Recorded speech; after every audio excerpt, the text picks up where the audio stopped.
Maybe do a little recap. Okay, so we're in the middle of 4 of Sivan, speaking about the descent of the Shechina. We've spoken at length in the last long chats, beginning in chapter Nun Gimel and before, about Shechina, which is the condensation of the presence of God. A condensation meaning a point of high energy of godliness, which comes down into each and every one of the worlds. And in the first temple, we were learning that the fusion of that condensation of the Shekhinah, that energy, in the first temple was very different than it is in the second temple, because in the first temple, that condensation, which starts in Malchus of Atzilus, came down directly, without any further condensations, without any further simtsumim, any further contractions, and it sat there in the Kodesh Kodashim in the Bayis Rishon. However, in the second temple didn't have the Aaron and the Luchos, amongst three other things that were lacking. So the second temple was not at the same level, and the Shechina did dwell there, and she's not going to tell you this in Tanya, but in other places, the Shechina still dwells there. That's why the Kaisel Maravi is still holy. There are many stories. There are many opinions about what is it that allows the Kotel Maravi to retain that level of Kedusha, that is still the place that draws us to it. Of course, it's part, though not an inside part of the temple, is part of the temple environs. And one of the opinions, which is the opinion that is pervasive in Lubavitch and many other places, is that before the first temple was destroyed, the temple was designed by David HaMelech, and it was built by Shlomo. And when Shlomo built it, he had in mind the future, as is I'm going to say normal by the tzaddikim. They live in a state, especially tzaddikim gedolim and tzaddikim who are the melech of the generation. They live in a state where past, present, and future are all visible at once. And so Shlomo HaMelech saw, I'm using that word in parentheses, was aware of the future. So he designed the first temple with a chamber underneath the Kodesh Kodashim, so that when the temple was destroyed, the Luchos just slipped down into this chamber underneath the temple, underneath the Kodesh Kodashim. And to this day, though there have been explorations, the Luchos have not been found. But the Kedusha of that temple remains because the Luchos are there on premises somewhere.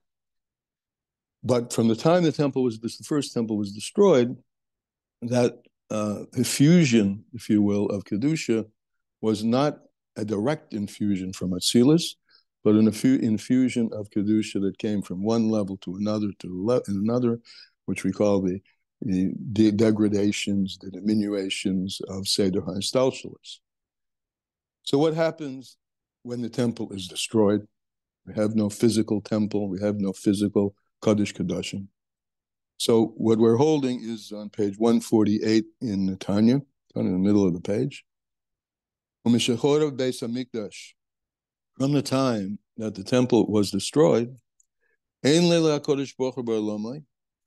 only place that you find literally HaKadosh Baruch Hu, the Holy One, blessed be He.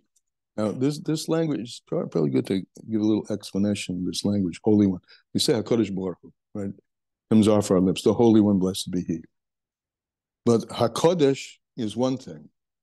I mean, I've said this before, and some of you may have heard it. HaKadosh is one thing, and it's not me speaking, it's just giving over what Chassidus tells us.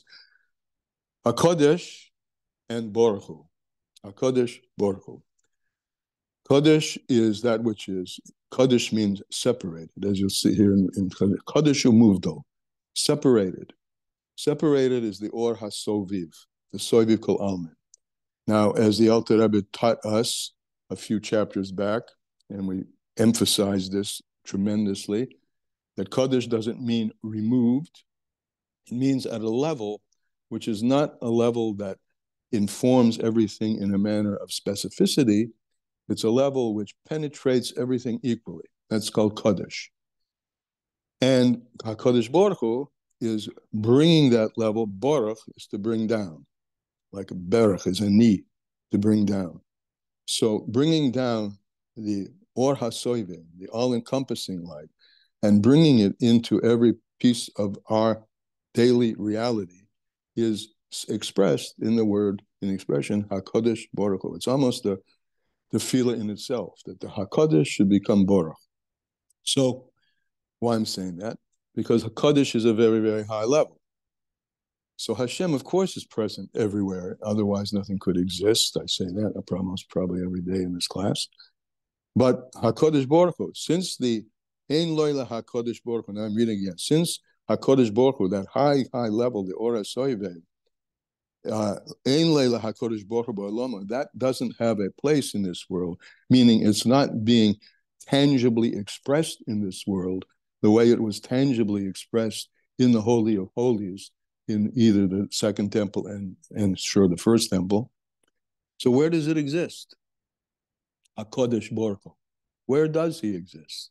Where does the Or HaSoivev become enabled to penetrate and influence every particle of reality? Back inside. Ela Dalet Amos Halacha, except the Dalet Amos, the 4 Amos of Halacha, Bilvad. That's where you'll find HaKadosh Baruch Hu, in the 4 Amos of Halacha alone. And he goes on. Ein od milvado. I mean, there's no place without Hashem. So, with all due respect, Rona, it's great to hear you. But let me tell you, you haven't been here. So this we're not, of course, there's no place without him. But we're talking specifically about Schechina. And we've been learning about Schechina for a long time.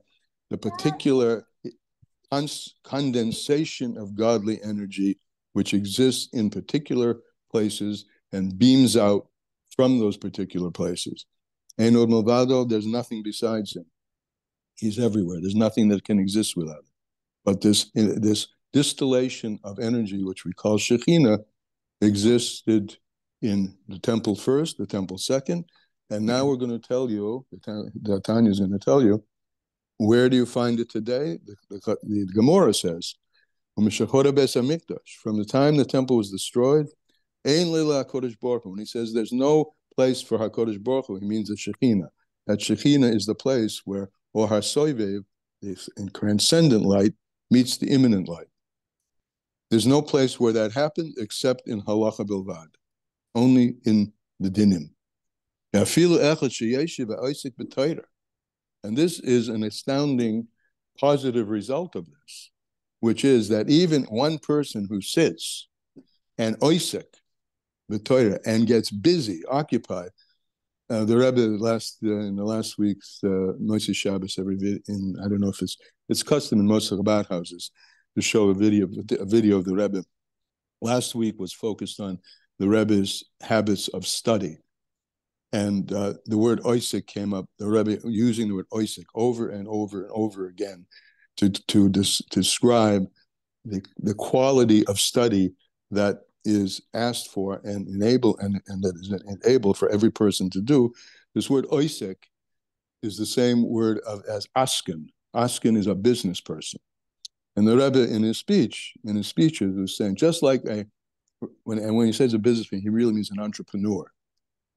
Because the way he describes it, he says, just as a business person sleeps his business, eats his business, lives his business, is constantly thinking about innovative ways to transform his business. Similarly, that's the word oisik in Torah. You live it, you sleep it, you breathe it. So,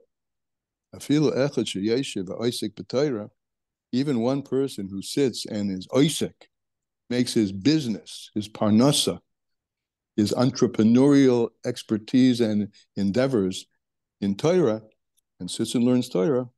So whenever that happens, a person is oisik Torah, Schechina imay. The Gemara says that the Schechina is with that person. As is written in the Gemara Bruchas in the first parak. So what is Shechina Imoy? What does it mean that the divine presence is with you? It's with you in the second manner, in the manner of the chain of descent and the enclosement of Malchus of Atzilus in Malchus of Bria, and then Bria in Yesira, and then finally in Asiya. Why? Kitariag mitzvahs. What are the 613 mitzvahs of the Torah? Ruben kakulam, hein mitzvahs masyas. Most of them are things that have to do with actual deed. And he points out, even those mitzvahs which depend on speech and thought, Talmud Torah, like study of Torah itself, or benching, depend on thought and speech, krishma and tefillah. So even those, Akaim alone, it's established for us, the oral tradition has inherited from God, that is the oral tradition, an inheritance from God that explicates what God told us sort of in a nutshell. It's established for us, that just thinking about it is not like speech. I mean, this is just a mashal, right? Thinking about something is not like speech. Thinking is internal. Speech is external. So here, thinking about something is not comparable to speech. If we learned this earlier, a person does not fulfill the mitzvah of Talmud Torah by just thinking about it or just having kavanah. One does not fulfill the mitzvah of Talmud Torah or oisik b'Torah for sure, until the words come out of your lips. The kaimalon, and it's established for us also in the oral Torah, that movement of the lips is a deed, right? Well, it is, right? I mean, I'm doing something with my mouth when I'm speaking. The tadiag mitzvahs Torah, and the 613 mitzvahs of the Torah, im sheva mitzvahs rabbanan, right? 613 and 7 is 620. Bigamat keser. So when you are occupied in the 613 mitzvahs of the Torah, or any one of them, because, I mean, I'll just say this parenthetically, it says, Torah achas lekulanu. There's one Torah for every one of us. Now, the simple meaning is just that. But a part of Torah, when you're in part of Torah, you're grabbing the whole Torah. Because Torah originates in Keser, and Keser is everywhere, equally. When you grab a part of it, you grab the whole. And therefore, and Keser Malchus, is the highest crown of Malchus, the highest infusion, if you will, or the highest externalization from the Ein Sof, which is everywhere, into something that we could call concrete, which is his crown. And the crown, which is, where do you find God's crown? The crown is the metaphor for the superconscious of God.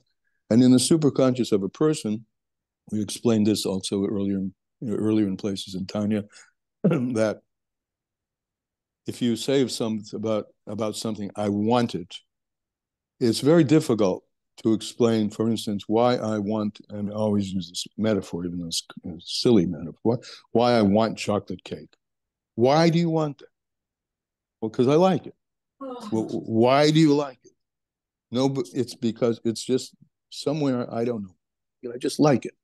And you can use it for anything you want. But it comes from that area, which is not a sechel-dika thing, but something above sechel. And that's called keser. And that's the highest level of the divine presence, keser malchus, the crown of the kingship. And so when you learn Torah, when you're oisik in Torah, you're embedded in the keser, shehu ratzon ha'elyon, which is God's supernal will, baruch hu, may you be blessed. Hamalubish b'chakmasai, and that supernal will is invested in God's wisdom. What he wants, he tells you about in his Torah, in his b'chakmasai is baruch, in his blessed wisdom. And that's united with the Or Ein Sof itself. the Tachlis Yichud, with a complete unity. It says, "V'havaya b'chokma yisod oretz." It's a pasuk in Mishlei that Hashem in Chokma makes the foundation of the earth. He Torah Shebal Peh. And what is the earth? The foundation of the earth is the oral Torah. The Nafka Chokma Elo, which is drawn out from the supernal Chokma. And in the Zohar, it says the Abba Yesod Brata. Father, which is Chokma, is the foundation of the daughter. And the daughter is Schechina.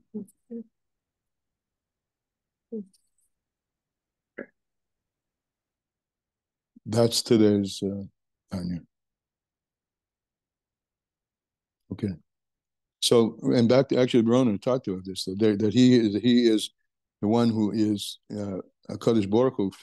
He's everything, but at the same time, he has levels of revelation, levels of concentration, and in those levels of concentration, those we call them Schechina, that's where you find him expressed. Okay, comments, questions? Yeah, somebody who's this. Whoever it is, the hand. Okay, good morning. You're at the top of the list. Yeah. Good morning.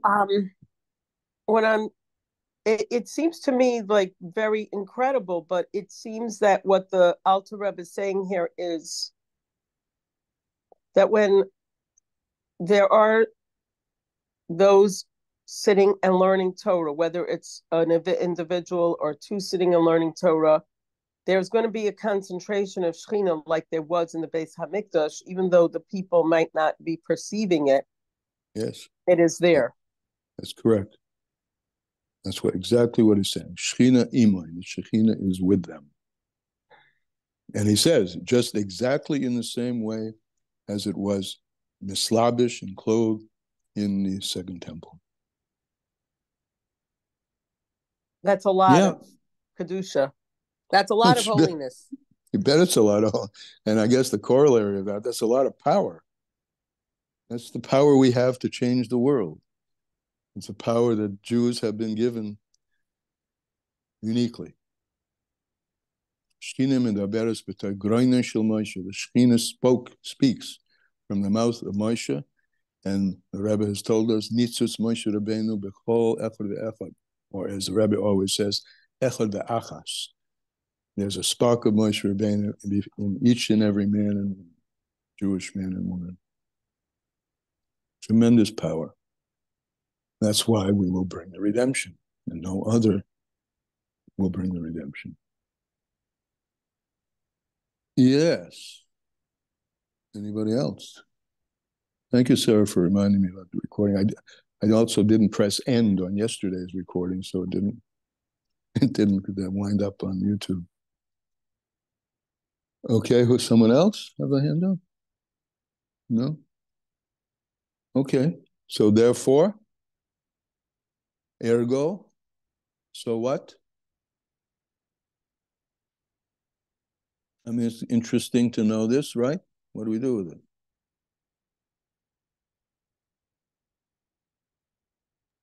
Learn, learn, learn. That's good. Anybody else? I think it brings about a level of humility in relationship to God, like good humility, like a perspective. We're getting a real perspective of our relationship. That's good. And therefore, what will we do with that? Keep halacha. We'll keep halacha. That's a good one.